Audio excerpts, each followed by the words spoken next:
uyda o'tirgan ota-onalar farzandlarini Rossiyaga, Koreyaga, Amerikaga, boshqa joyga jo'natib qo'yib, ularni nikoh yoshidan, farzand qiladigan yoshdan o'tib ketayotganini zarracha o'ylamayapti.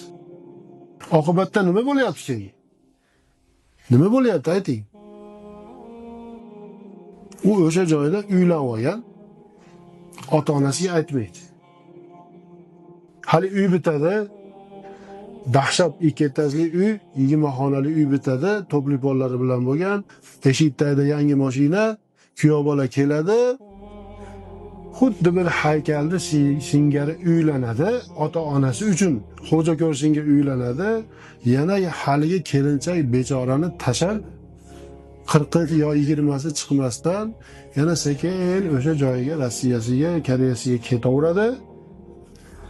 Hayot avvalgidek davom etaveradi. Bu joyda qolgan haligi kelin bechora yo qonida bolasi bilan yo boshqa yillab keyin haligini kutadi.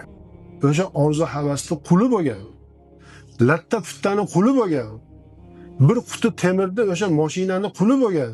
Urfdan chiqitga aylanib eshikka olib chiqib maydalab yoqiladigan mebelni quli bo'lgan ota-ona aybdor shu joyda. Siz biz aybdormiz shu joyda.